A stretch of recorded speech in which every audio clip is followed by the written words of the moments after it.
In the dead silence of the grand dining room, the words shot across the table, each one a dagger aimed straight for Elara's heart.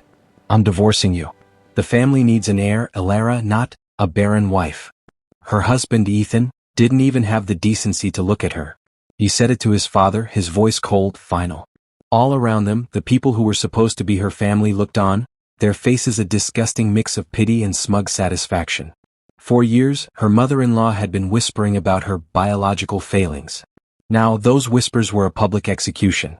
Humiliated and discarded, Elara's world didn't just crumble, it was blown up in front of a live audience. She really thought her life was over. But she had no idea that on the other side of town, in a penthouse overlooking a skyline he basically owned, the city's most feared man was about to flip the whole game on its head. Everyone mocked her for being infertile. They called her useless, a beautiful but empty prize. Her own husband threw her out with nothing more than a suitcase and a piece of paper that declared her obsolete. But they all made one fatal mistake. They forgot that in a city run by monsters and kings, sometimes the most dangerous man of all doesn't want a queen who can give him an heir. He wants a woman who has already survived the fire. And he was about to choose her, right in front of everyone. The weeks after the divorce were a gray, blurry nightmare. The life Elara had so carefully built for herself completely vanished. The huge house, the charity parties, the friends who used to laugh with her over brunch, all gone. It was like she was a ghost in her own story. Whispers followed her down the grocery store aisles, and she'd catch the same pitying glances from people who once fought for her attention. She wasn't Elara Walsh anymore, wife of a real estate mogul.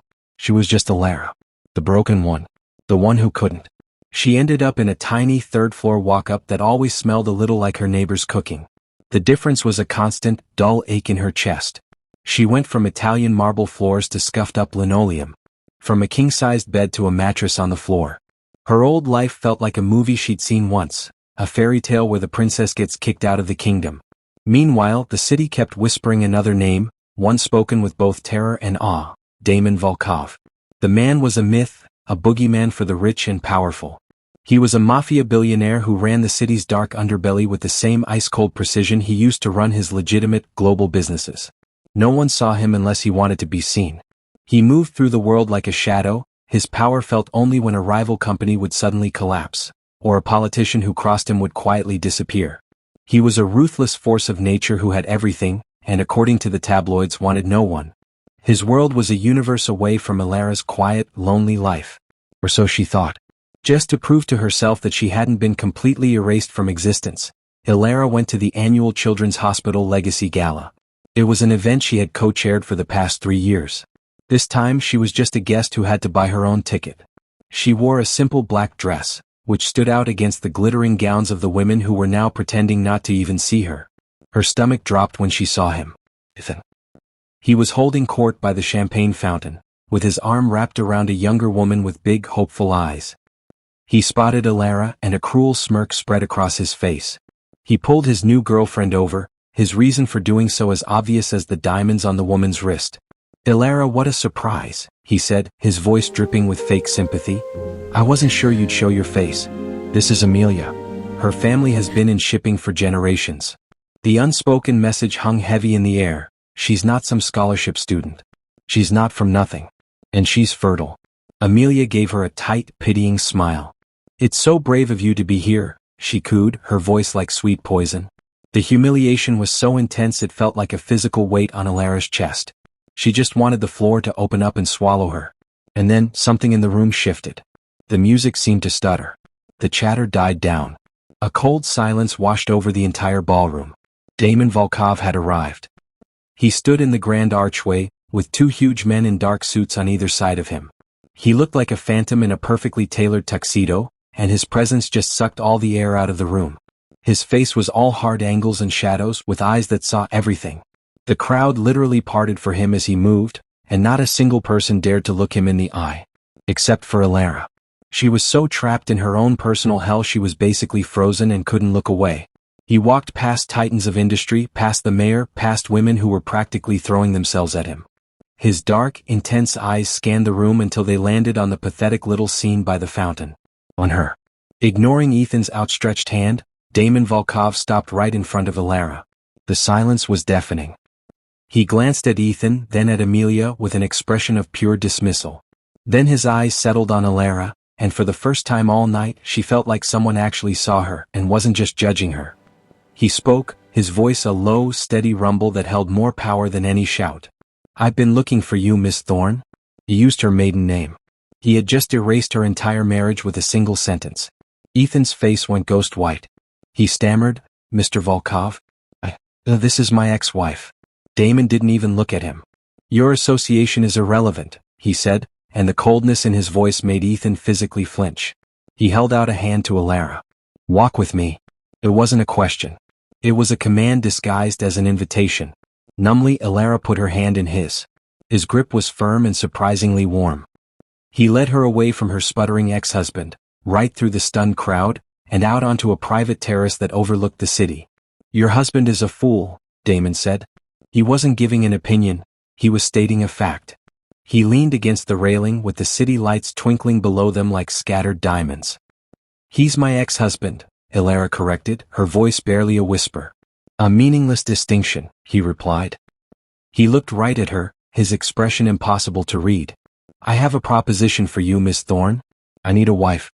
Someone poised, intelligent, and not impressed by all the bootlickers in that room. Someone who can stand on her own. You've already proven you're resilient." Elara just stared at him, totally bewildered. "You want to marry me? What? You don't even know me. What about an heir? Isn't that what powerful men like you want?" For a second, something like amusement flickered across his face. "I have no interest in heirs. I have an empire, it sustains itself. I need a partner. A public face of grace and legitimacy. A wife. This would be a contract. Your security would be guaranteed. Your enemies would become my enemies." He paused, his gaze burning into her. "And I find myself intrigued by a woman the world tried to break but couldn't." It was completely insane. Marry the Mafia boss? But what was the alternative? A lonely life in a tiny apartment, haunted by the feeling that she was a failure? This was a lifeline. This was a weapon. This was a chance. "I accept," she said, and the words felt strange coming out of her mouth. The news of their engagement hit the city like a shockwave. The story changed overnight. Elara wasn't the broken, infertile wife anymore. She was the chosen one. The mysterious woman who had somehow captured the attention of the untouchable Damon Volkov. But a week later, a private truth threatened to bring her new, fragile world crashing down. A nagging nausea she had been blaming on stress. A feeling she hadn't let herself hope for in years. She stood in the giant marble bathroom of Damon's penthouse, her hand shaking as she held the little plastic stick. 2 pink lines. It was undeniable. She was pregnant. And the timing told her, with a sickening certainty, that the child wasn't Damon's. It was the last parting gift from the very man who had thrown her away for being unable to have on. She was chosen by the city's most dangerous man, but now she's hiding a secret that could destroy absolutely everything. How do you tell a mafia boss you're carrying the child of his new enemy? And what will he do when he finds out? If you want to see what happens next, make sure you like this video, subscribe to the channel, and hit that notification bell so you don't miss part 2. Elara didn't tell Damon. How could she? The fear was a cold, tight knot in her stomach. He had offered her a world free from the pressure of producing an heir, only for her to bring the ultimate complication into his life. So she hid her secret. She passed off her morning sickness as migraines and masked her growing anxiety with the calm, cool face she was quickly perfecting. Instead, she threw herself into her new role. Damon gave her a black credit card with no limit and one simple instruction: rebuild your world. And burn his to the ground. And that's exactly what she did. It started small. The catering company Ethan's family used for every single corporate event suddenly lost its contract with Volkov Global, a catastrophic loss. Then, the star architect hired for Ethan's big downtown project was suddenly poached by one of Damon's companies for triple the salary, bringing construction to a grinding halt. Elara would walk into charity board meetings, and her presence alone was a power move. The same women who had snubbed her were now falling over themselves to say hello. She would just smile, a calm, knowing look on her face, as she redirected a massive donation from a cause her former mother-in-law championed to one she chose herself. She wasn't a ghost anymore, she was a queen, and she was starting to enjoy the feel of the crown. Damon watched all of this with quiet approval in his eyes. He never asked about her methods. He just took down the bigger pillars of the Walsh Empire with brutal, chilling efficiency. A hostile takeover here, a well-placed regulatory complaint there. He was a shark in the water, and Ethan's business was bleeding out. The public humiliation was delicious. The Walsh family, the ones who had judged her so cruelly, were now facing financial ruin and social exile. They were becoming the very thing they'd accused her of being, worthless. The breaking point came at a restaurant opening. Ethan, looking thin and wild-eyed, cornered Elara as she was leaving. He grabbed her arm, his fingers digging into her skin. "You have to call him off," he hissed, his voice choked with desperation. "You've had your fun, Elara. You've ruined me. Is this what you wanted?" "You ruined yourself, Ethan," she said, her voice ice-cold. "I just stopped letting you ruin me." He let out a bitter, unhinged laugh. "And what about our baby? I know you're pregnant. I have my sources. You think he'll still want you when he knows you're carrying my child? My heir." Before Elara could even process what was happening, a shadow fell over them. Damon was there. He hadn't made a sound. He just appeared. His hand clamped down on Ethan's shoulder, forcing him to let Elara go. "Your child?" Damon asked, his voice dangerously soft. He looked from Ethan's terrified face to Elara's pale one. The secret was out. Elara's heart just stopped. This was it. This was the end. But the look on Damon's face wasn't anger. It was something else. Something fiercer. Protective. He pulled Elara behind him, literally creating a shield between her and her ex-husband. "Let's be clear," Damon said, his eyes burning into Ethan. "She's my wife. Her child is my child. You will never come near either of them again." He tightened his grip and Ethan cried out in pain. "Whatever connection you thought you had is over. This family," he said, gesturing back to Elara, "is mine. And I protect what is mine." In that moment, standing behind the most dangerous man in the city, Elara wasn't afraid. She was safe. He knew the truth and he didn't throw her away. He claimed her, and her child, without a second of hesitation. He had chosen all of her. The romance wasn't a contract anymore. It was real. As Damon's men quietly dragged the broken, whimpering Ethan away, Damon turned to her. He gently brushed a strand of hair from her face, his touch surprisingly soft. "Are you all right?"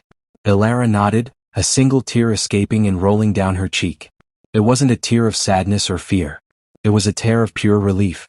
She had been thrown away for not being enough, only to be found by a man who saw her as everything. Together they were a new kind of empire built not on bloodlines but on loyalty. And their reign was just getting started. What do you think Ethan will try to do next?